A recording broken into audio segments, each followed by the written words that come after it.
اهلا بيكم في مطبخ مصرية. عملنا دي سلسلة فيديوهات هتنزل ورا بعضها.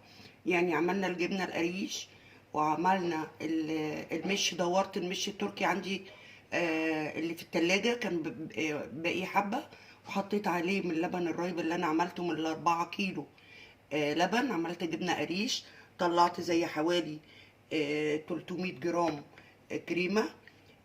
عملت المش وجبنه قريش والمش، وهعمل معاكم كمان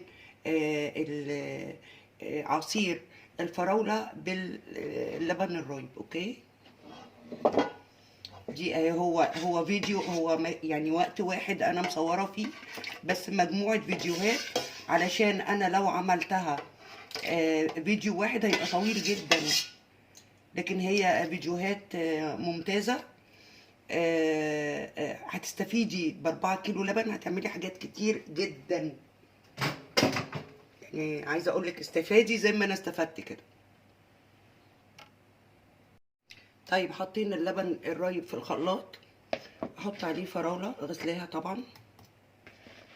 حطي الكميه اللي انت عايزاها براحتك يعني، وما تتكيش عليها في الضرب قوي، خلي فيها قطع فراوله.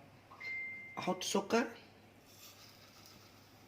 برضو السكر حسب الرغبه.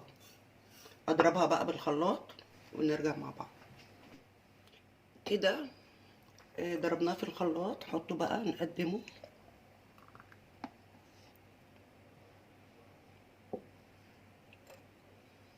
بقى لبن رايب او زبادي بالفراوله، تنفع قوي قوي قوي في رمضان.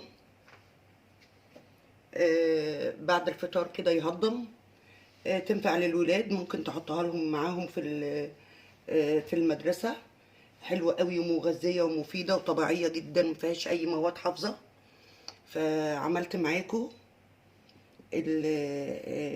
زبادي الخلاط او لبن رايب بالفراوله، في منتهى الجمال وبسيط ومفيش اي حاجه. يعني انت اعمليه ومفيش اي مشكله خالص، في منتهى الجمال.